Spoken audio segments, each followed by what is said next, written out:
Yo, what up, what up? Yo, what up? Smokes and jokes, we're a little late. People got off late. You know, we got to talk about some things. You know, people don't, you know, they're not professional, but, you know, it is what it is. We just found out that we got good ratings, so we celebrating today. Yeah.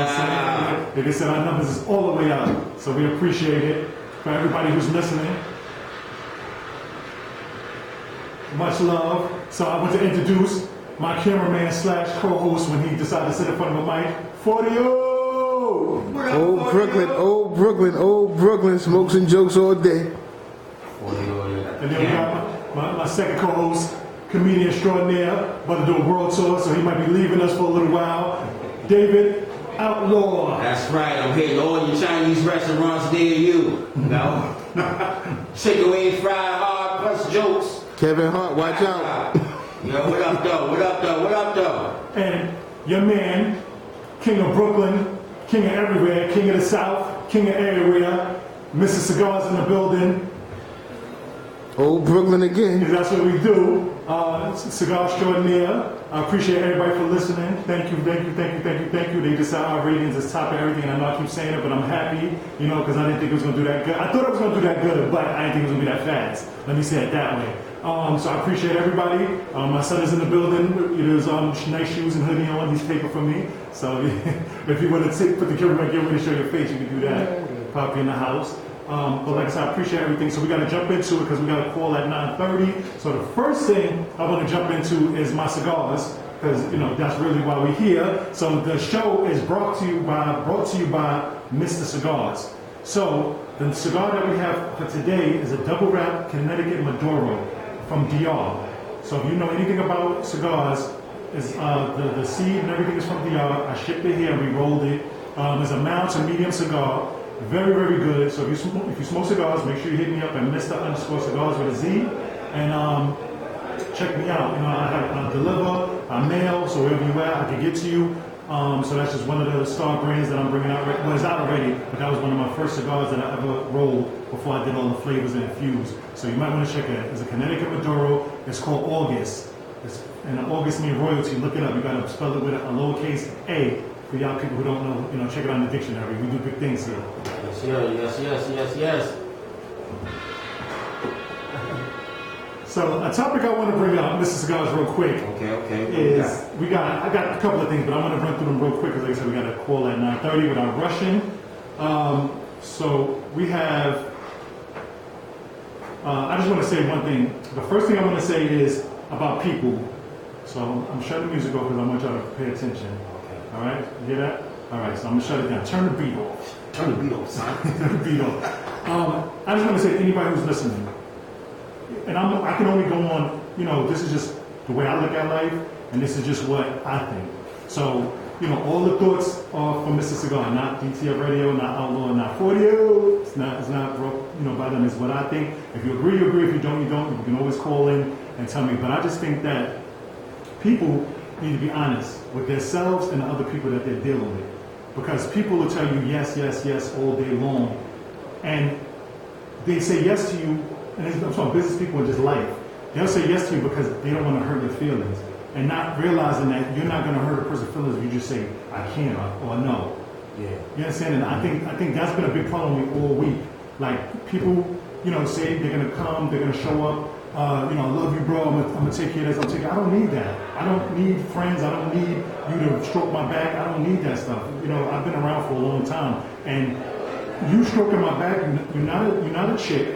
I'm not turned on by you, so I don't need my back stroke. You understand what I'm saying? So if you can't do something, just say, yo, guess I can't do it. I respect you more than to say yeah, then at the last minute tell me no. Yeah. You know what I'm saying? Or something came up, or my drawers didn't dry, so I can't show up. What? You know, so I just think that people need to grow up, realize that you're in business, deal with your business. Because I hear a lot of people wake up, I want to be a comedian, I want to be a cigar roller, I want to be a photographer, I want to be that, and they wonder why their business don't go. And it's because you're not business oriented. This is not a dream for you. My cigars is a dream for me. It's passion. So if you don't have a dream or passion, you'll never understand what I'm doing, what Outlaw's doing, what 40's doing, what my son is doing, what anybody's doing, because you don't know what it is. You just thought a quick scheme to make money. So you said, oh, I could make money doing this, so that's why you're not professional in what you're doing. They always say that if you, the biggest downfall is, as far as your goal or your process and achieving what you got to do is look for the money.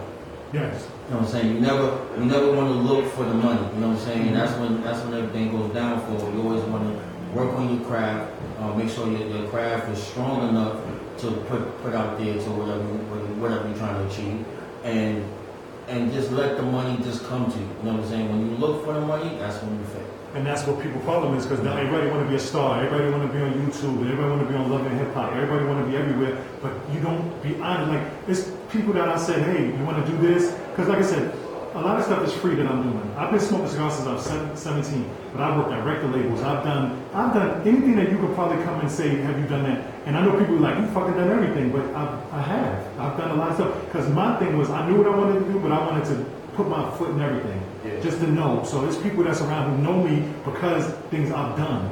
You know, so it's always people like, yo, guess I know how to do it. And trust me, like I said, I know a lot of people. I know music people. I know singers, dancers, clothes designers, health people. I know everybody. So even if I can't help you with something, I'll be like, okay, Outlaw's a comedian. You a comedian? I can hook you with an Outlaw.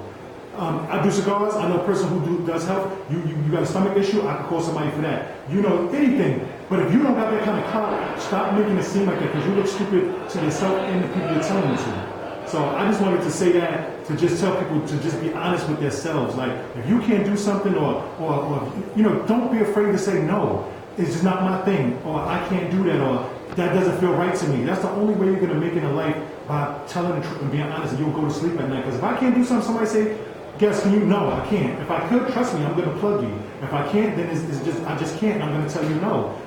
Know your limitations is what I'm saying. Know your limitations. If it's something you can't do, say no. If it's something you could do, say yes, and stand by that and be a person of your word. Because your word, like they always said back in the days, you have your word or your balls, and you're not willing to trade anyone for nothing. And if you are willing to trade it, then you're just a sucker that don't need to be doing what you're doing. Yep. So I said, get around for that right there, because Word of Wisdoms by Mr. Cigars. Sponsored by Mr. Cigars. Thank you. Sponsored by Mr. Cigars. But shit, I didn't think it was going there.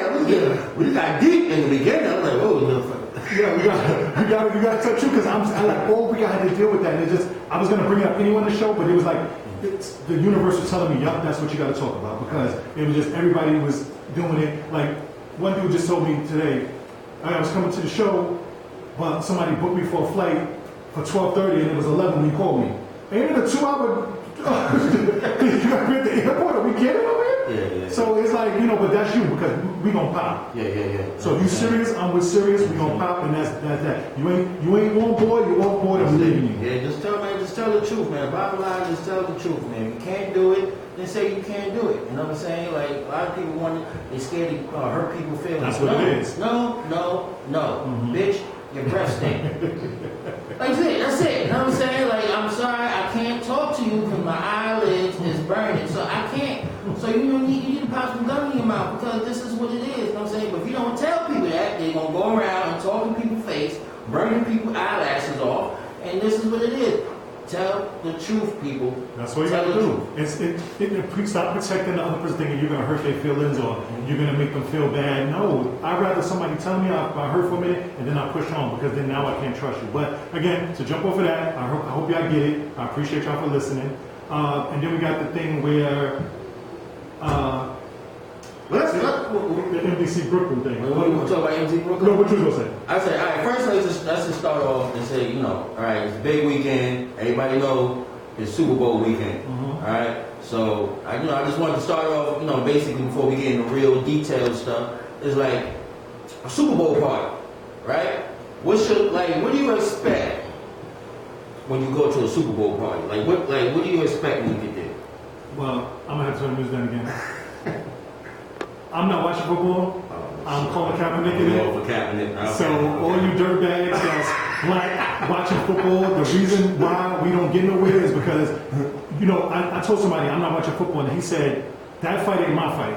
That hurt me to my core, because that fight is your fight. Because, you know, not black or white. It's just mistreating people. And if we keep letting people mistreat us, we're going to be in the same box. And they're going to keep killing us. They're going to keep disrespecting us. They're going to keep swinging on our sisters. They're going to keep doing all types of garbage shit to us because what we do, I like football, so I'm going, I love football. I got my whole jersey with my name on it in my closet, hat, gloves, and everything. But it got hung up this year because you're not going to disrespect me. So if I got to be the only one that do it, F the NFL and F the players who are not willing to stand down to change some things. Because when Ali and them did it, Ali did it, Martin Luther King, all the basketball players, they sat out. And that's the difference between then and now. People sat out, do what you got to do. We ain't taking no buses. We're not going to your games. Because the only thing that these people respect is that mighty dollar. And if you stop their dollar, then you'll stop what they doing to us. So, you know, sorry, but yeah, that's the problem. They said Tekashi 6ix9ine snitching.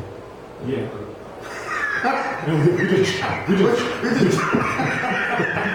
jumping all over the place. I was just talking about Super Bowl and what do you think they can win? Tekashi 6ix9ine game.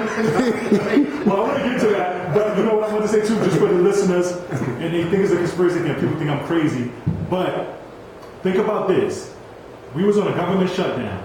Nothing was moving. Nothing was moving. Mm-hmm.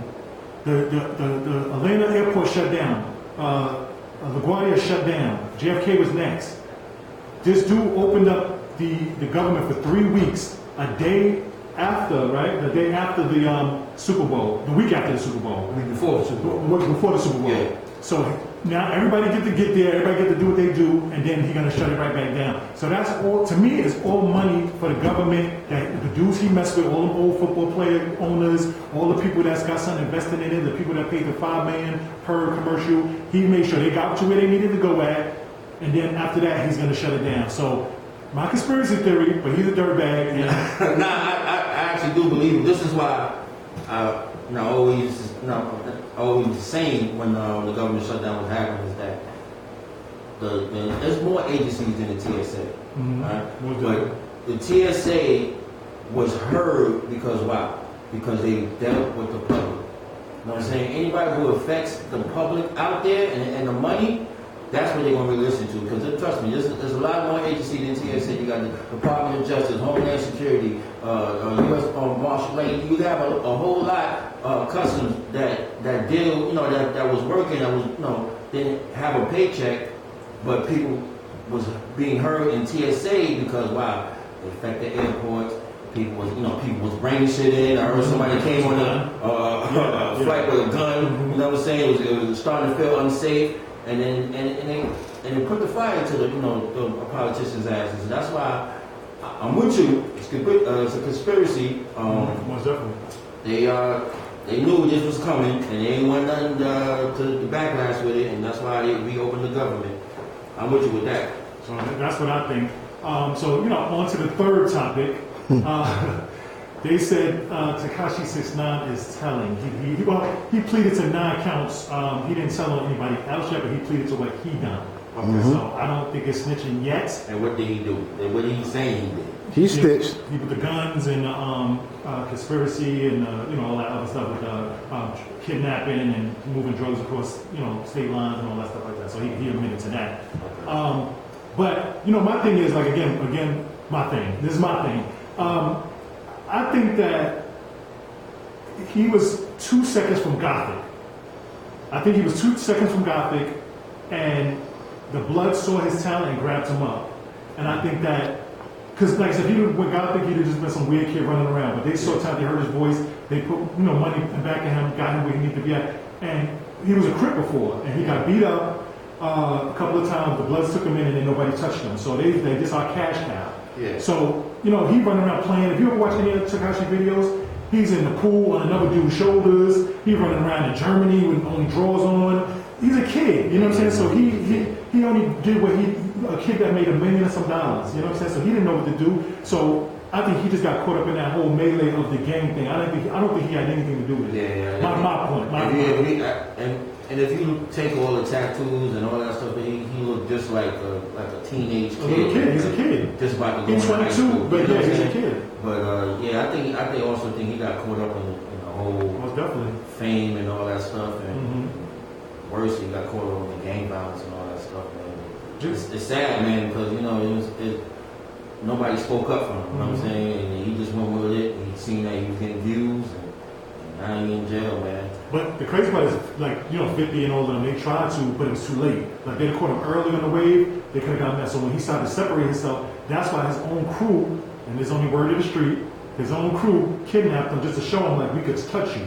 Yeah. You know what I'm saying? So then he got nervous and he was like, moving funny. So what the report saying, the feds was that they was going to murder him. That's the only reason why they locked him up. So, he was scared for his life. But now it's like a kid got to do 47 years only because he wanted to feel accepted. And that's not cool. Because like I said, look at my son. He could have been that kid. But, I gave out A-whoopings. So that wasn't going to happen. And I don't play with no games in the street. So they don't even look at my son. But there's some people that, his mother's an old Spanish lady, don't know too much about what's going on. He's in the street, probably speak more English than her. So, it's unfortunate.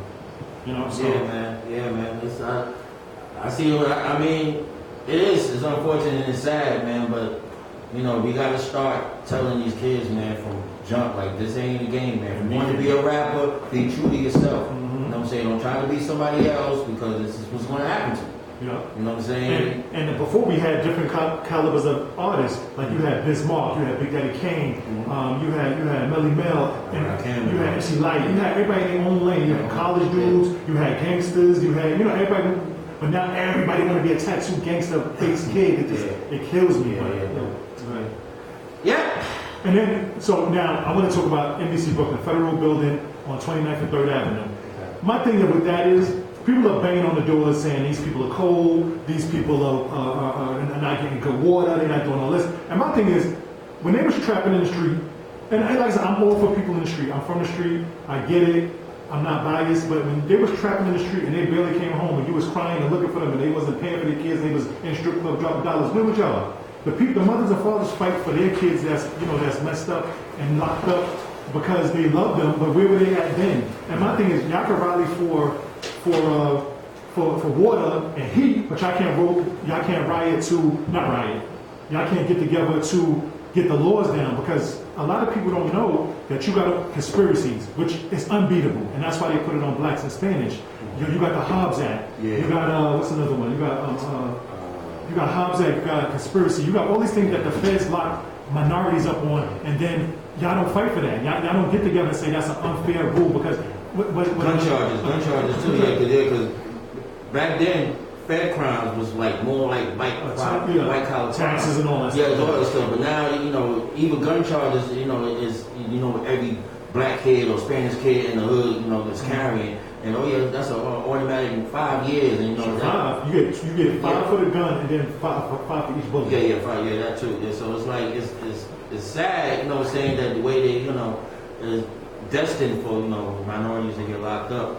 But the crazy thing is, like, a lot of people don't know that when you run around want to be this gang shit, is that, so say it's 5 of us in here right now, you do the crime, right? Just because I was next to you, I speak to you on the phone, I'm part of that conspiracy, and I could have never been there when you did the crime. So all they need is 5 people. So once you and him do the crime, us 3 heard about it, or you text us saying I did it, all the 5 of us going to jail and doing the same amount of time. So this is where people need to understand. Just like when I was young, when I was in the street banging hard and acting like a knucklehead, I knew every crime what went with that crime. So if I shoot you, I know what I'm getting. If I stab you, I know what I'm getting. If I rob a store, I know what I'm getting. And again, people was fine. But now with the feds, you do something, you're getting 45 years to life. You never coming home. Well, on the charge that you would get a year or another. And the feds are so disrespectful. These sentences, it's like, yo, come on, why you just can't tell me I'm doing 10 years, right? You gotta come and be like, yeah, yo, you want to have like 435 months. I can do that. You start thinking about it, I can do that in my head. You're like, oh, it's only 12 months in a year, right? So yeah, man, they so disrespectful. Yeah, that's what I'm saying. And they know they can slay us, but that's what I'm saying. Nobody comes through and go to the court and rally like they rally for this cold water or cold water or not having heat. They don't rally for that. You know what I'm saying? They rally for the cold water, but don't rally for to change the laws. They don't rally that my kid been locked up for 20 years for a slice of crack. You see what I'm saying? So I'm just saying to people, I think everybody should be warned, which there was warning in that building. Know your facts and fight for the right thing. Like, black people always rally for the wrong things. Just like I said for celebrities, start inside before you go outside. You build the schools and lights and all this for Africa, and I love Africa, half of us from Africa, but start from inside, then go out. Don't go out and then try to come in. That don't make no sense. But, you know, I'm a poor black man trying to make it. Poor black man trying to make it. I'm just making sense of it. So, we got a call in like 1 minute. I should be coming through in a minute. So, what else is going on? Oh, there was a rapist that I really didn't like. His name, I sent it to you. His name was Kamar Gooding. I gotta look it up again. I had it on my paper. I left my paper. But this dirtbag, white kid, he raped a 1-year-old. Like, how dirty is that? Like, he raped a 1-year-old, then taped it and put it on some rape site. Like, I don't even know how you find those things.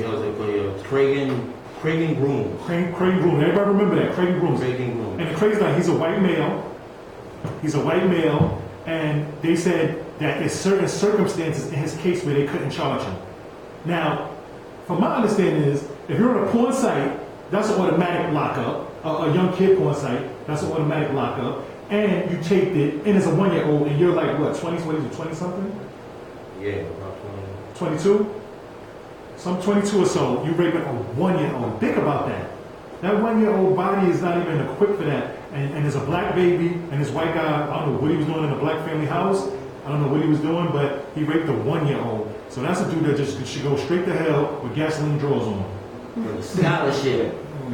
There's a scholarship to hell. And my thing is, he got to be something important, because the white people are saying there's certain circumstances that come with what he's done. And what? Rape is rape. And there's 1 year that baby is destroyed. You know, so I just think that's really. Yeah, I ain't got no kindness for people like that, man. I got a daughter myself, man. I tell you right now. Very beautiful daughter. It's just, yeah. I ain't even gonna marry her, you know what I'm saying? But yeah, that right there was bullshit. I don't like that. I don't like that at all. So now he's just running around raping 1-year-olds. Yeah, this is ridiculous. On the bright side, I'm a Knicks fan, and I got some high hopes next year, man. I got some high hopes. That's what kill yourself. I got faith, people. You know what I'm saying? We got cap space. You know what I'm saying? We got, free agents, KD and Kyrie. I think 2020, the Knicks will be officially back. You know what I'm saying? I think they'll be back, man. You got a caller? 40 new messages. Oh, no, we got messages. Somebody else say messages? Hello? My fault. No. All right, that's my fault. All right, phone one. Okay. I need a paper. Well, we wait for a call, but I'm probably gonna mess this up because I like to be like ready when I do certain things like that. But I got one of my men and the producers of the show here to introduce. You have to do. Hey, Mafia, Yeah. Simple Spill Show with I gotta write Chrissy this down. and Dom. But I heard the Knicks, so I had to walk in. Uh-huh. I heard the Knicks. Oh, yeah. I heard the Knicks. And listen, Kill let me tell you yourself. something. Let me tell you something. Okay. I've been a dedicated Knicks fan for a long time, and honestly, it's all on that management, man. It's It's all not on the management. players. Yes. It's not on the players, because you know what? If they can go ahead and land Kyrie and KD, then we working with something, because everybody in the world want to play with us. Yeah. Everybody. Yeah. But I said it takes one. All it takes is one. Like people, that's why I respect Melo so much, because he was willing. You know what I'm saying? It took Amari. Of course, you got to overpay for Amari, but that's why Melo came and stuff like that. But I just think it takes one superstar. All you need is one, and then everybody else will follow. that's a fact. That's a fact. And you know what? You know what, man? I feel so bad for Melo right now, because guess what? Phil Jackson destroyed Melo. Yeah. You know why? Because he tried to implement that triangle in the era where it can't be played. Yeah. It can't be played, and he didn't have the personnel to play it. So you took an isolation player, and you made him have to carry a bunch of people that can't play the triangle. You see what I'm saying? He kind of destroyed the whole franchise and what he is. He did. the way he drafted for the triangle. It was like, certain players we should have had, we don't have now. You know what I'm saying? That's like, brother, you don't have a Shaq and Kobe right now. Yeah, you know what I'm saying? Like, everybody ain't gonna be Mike, everybody ain't gonna be Kobe. Like, you know what I'm saying? That's the only thing I didn't like about Phil. I thought Phil was gonna bring some knowledge to the game, and but he was just so arrogant and kind of set us back. Exactly. You know what I'm saying? But I'm telling you right now, man, 2020, man, you heard it here first. Hot take, where the horn at? Hot take, I'm telling you right now, the Knicks, I'm telling you, they're gonna make big moves in 2020, man. I know you don't say this though, but this is a feeling, man, I ain't having in a while, man. But you got some booty. That's what it is. Hey, I strongly believe it. You know why? Oh, God. You know why? I'm gonna tell you why I believe it, because nothing goes the same way forever. It's always forever. It's always changed. Hey, people died thinking that the Knicks were making. They was thinking the two things was Obama and the Knicks winning. We got Obama. I don't think about the Knicks winning. Hey, guess what though? Let's go back. Let's take a little flashback, right? Let's take a little flashback, right? Let's go back to, what was it, 99, 2000, right? We came in as an 8th seed, and we went to the finals. Yeah, I remember that game. That was a short You know what I'm saying? That was very short season. Yeah. And we took care of business. Yeah. So at the end of the day, it can happen. Man. It can happen. All it takes is one, man. Just one, whether it's a coach that's going to turn it around or whether it's a player that's going to turn it around. All you need is one, and then everybody else will follow. Right now, everybody like Coach Fizz, you know what I'm saying? Hopefully he got his X and the O's down pat. But, Coach Fizz is in place, and then, cap space is in place, and plus if we get that #1 pick, we get Zion, hey, man. Yeah. Cleveland might get him though. They have high hopes, and they're like dragging my show down. I think they're trying to put a whammy on it. I just was announcing that we doing good numbers. Hey, you know what though? I'm with my boy all day though, right? Guess what though? I'm not even gonna lie. The Knicks done hurt my feelings many times. Not the players, the organization itself. And I know what he's feeling like. Because it's like, you know what? You can't even gamble on the players. You can't even bet on the players. It's just like that organization just doesn't want to cooperate with winning. Because if you watch any of the Knicks players, right after they leave, they become a superstar somewhere else. Yes. So it's like, if you like the Knicks, you like being cheated on. Yeah. No, baby, don't leave. You damn it. I'm telling you love them, and then you take them back, and then they're gonna do it again. Hey, to be a Knicks fan, you gotta love abuse. Yes, you gotta love abuse. I don't know who. And I've been dealing with abuse for damn near 35 years, man, with these motherfuckers. But that's just my little high hopes. So I was your artist. What's the name on the side?